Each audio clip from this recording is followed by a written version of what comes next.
All right, so we're going to try to warm it up today. Today we're talking about geometry's most elegant theorem called the Pythagorean Theorem. Yeah, it's sick. I wish I was there to show you these videos on how to prove it. They're pretty sweet.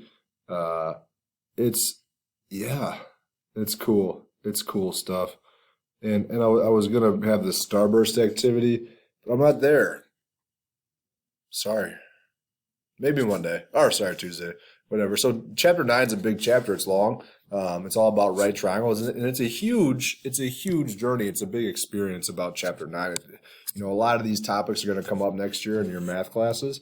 They're very VIP, I would say. VIP. This is the most I've written on an agenda in a long time. But let's just take a journey. All right. Yes. Don't stop believing in our journey. The journey. Yes. Sorry about that. The journey of 1,000 miles begins with one step. Where are we going? We're going to chapter 9. I'm excited. So let's try to remember the properties of rectangles. I want you to pause the video and mark this diagram for me. All right, mark the diagram like it's marked in your packet that you don't have. So it might be hard to do. What I'll do, I'll make sure you get those back. I have them with me. They're sitting on my desk right now. I just finished looking over them. Okay. Go ahead, pause it. Just write down what you remember. All right, let's just mark what we remember. Go ahead. Okay, so anyway, this is some stuff I remember. Yeah. Yeah, so remember the opposite sides are congruent. All right, both pairs of opposite sides are congruent. In a rectangle, we have 4 right angles here. 4 right angles. All right, and in a rectangle, one of the most important things, our diagonals are congruent as well. Okay, that's sick. I was talking about a rhombus. All 4 sides, remember, are congruent. All right, our diagonals are perpendicular as well, so we have 4 right angles. That's big for this chapter. Our diagonals bisect each other. Our diagonals bisect each other here as well, but that would make this congruent to this and this congruent. All 4 of those pieces would be congruent to each other. What else? The diagonals bisect the opposite angles too. All right, so those are congruent pieces and those are congruent pieces, just like that. Okay. Isosceles trapezoid. Remember what makes isosceles is both these are one pair of opposite sides are congruent. And I could also make a little rectangle in here. Do you all see the rectangle? I'm gonna highlight it for you. Look, there's a rectangle there. That's pretty sick. All right. Trust me, I would love to be here teaching this lesson. I do like this lesson a lot. I don't say favorite, so it's not my favorite, but I do like this lesson. Buckets would I like to be there. But I digress. Here we go. Like I said, geometry's most elegant theorem. If you want to type that all in, that link right here, it's a really long link. I don't know what it'll take you to. It'll probably take you to a video on how to prove the Pythagorean theorem if I had to guess. But you have seen this before. Okay, at this point in the lesson, I'd ask you, what is the Pythagorean theorem? To which you would say that the leg squared plus the leg squared is our hypotenuse squared. Or you're more familiar as a squared plus b squared equals c squared. A and b here, these are interchangeable. Okay? The most important part of using the Pythagorean theorem is that you recognize that our c value, our hypotenuse, is across from our right angle. Okay, it's across from our right angle. Now, when solving these problems, okay, when solving the Pythagorean theorem, there are these things called Pythagorean triples. Okay, the Pythagorean triples are going to come up on your standardized test, not necessarily as what's the triple, but maybe as a shortcut. Okay. And these are shortcuts to solving right triangles and solving for the Pythagorean theorem. And it's going to come up next year in pre-calculus or you know, if you're not taking pre-calc next year, then when you're a senior, in your math classes, then it'll come up. All right. They're easy some of them are easy to remember. The bolded ones are the most important ones. I'm never going to ask you to memorize these, but some people pick it up really quickly. 3, 4, 5, and what that means is if I have a right triangle here, and I'm just going to draw a quick little picture.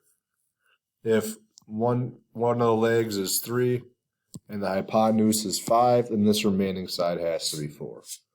Okay? Or if I have something like this, if I have a 12 and a 5, and this last side has to be 13. Okay, those are the triples. It's just a shortcut. If you're using the Pythagorean theorem and you recognize whether it's a multiple of any of these or it's just those straight numbers, then you can just go ahead and skip that, okay, and go straight to it. Like if I look here, I have a 15, I have a 17. Oh, well, what's the third leg? Or excuse me, the remaining side? Oh, it has to be 8. Well, if I didn't see that, I could also set it up where it's y squared plus 15 squared equals 17 squared. All right, I could do that and solve it out. Here, whoa, letter B is a little bit tougher. All right, find the remaining side. Like root 29 is not a triple. Okay, it's just not. All right, but we can still do the Pythagorean theorem. I would say 5 squared plus, and I'm putting these in parentheses for a reason, because I heard math and stuff, plus root 29 squared equals x squared. Remember, this is our C value. It's across from our right angle. This is our C value as well. Okay? Well, when we're doing math that we love so much, yes, I love math. So I got 25 plus. When you square a square root, these are inverse operations of each other. All right? So they cancel each other out. They are inverse operations. Like addition, the inverse operation of addition is subtraction. The inverse operation of multiplication is division. You guys know these things, you just may not know the vocabulary. So when I say that they are inverse operations of each other, what you think, or what a lot of students think, is that they cancel each other out. That's kind of like the same thing. Okay. All right. So anyway, if I were to solve this one, I would have 25 plus 29. Well, 25 plus 29, I believe, is 44 equals x squared. Well, how do I take, that's not right at all.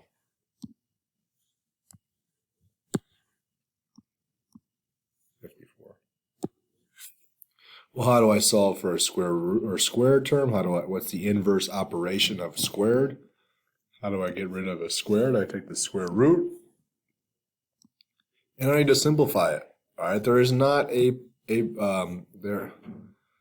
is not a square root of 54. So I think about my perfect squares that multiply into 54. My perfect square would be the square root of 9 times the square root of 6. But what is the square root of 9? It's 3. Is there a square root of 6? No. So it comes straight down, and that's our x. Now I know what you're thinking. Do we need a plus or minus? Because in the last chapter when we did geometric means, we always had to have plus or minus. Well, do we need a plus or minus? I want you to think about that. Can I have a negative 3 root 2? Or 3 root 6, excuse me.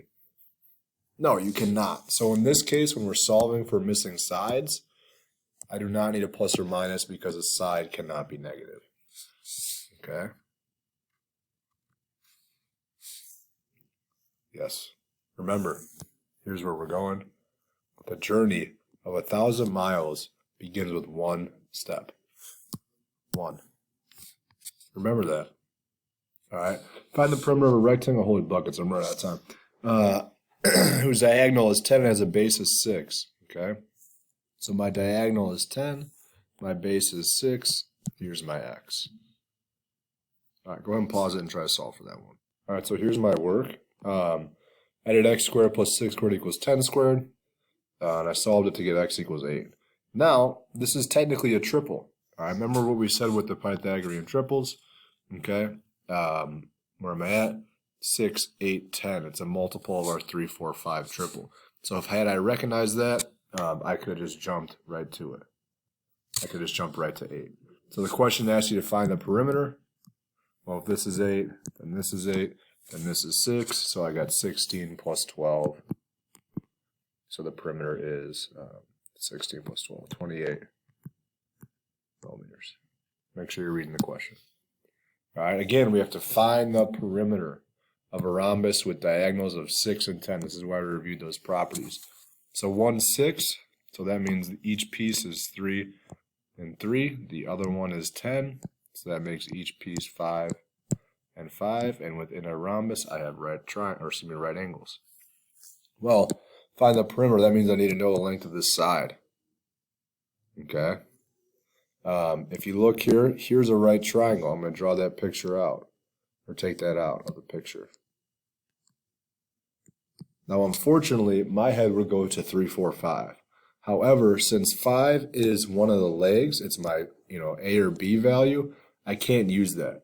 5, within our triples, this third number is always your C. These are always the C values here. These are always C. Okay, and if they're in a different place, then that's not going to be the triple. All right, it's not going to work. So I actually have to do a Pythagorean theorem for this one, so why don't you pause that and try it. All right, so you see my work down here. I got square root of 34 as my x, okay, and if I add those together, I get 4 root 34. Just like if I add 2x plus 2x, I get 4x. Okay, it's like we're just combining our like terms. All right, let's go to find the altitude of the isosceles trapezoid. So when we did our properties, I told you that there was a little rectangle in here. There's a reason I did that. Okay, so if I drop these altitudes straight down, okay, if this piece is 20, then this down here, this part is also 20. And that makes each of these 5 and 5. Okay? And now what I need to do, all right, I need to find my x here. Well, this right there, that's my c. So I do 5 squared plus x squared equals 10 squared. All right? So I probably should have told you to pause. Well, pause it. Don't look. Not unpause it. And look, I got 5 root 3 as my altitude.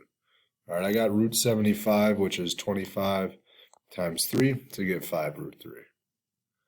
If we have time, actually, let's just do this one, and we'll use our example of Amy for our warm-up maybe on Monday. So the flagpole show is supported by 2 wires. Use Pythagorean theorem to approximate the length of each wire. Well, here's the deal. I know if this is 15.1. I know this is 15.1. I know this is 8.5. Okay. I can't use 8, 15, 17 because they're decimals. And this is my x. So here would be our c. Okay. How would I do this one? This one's more fun. You could do this at home. Okay.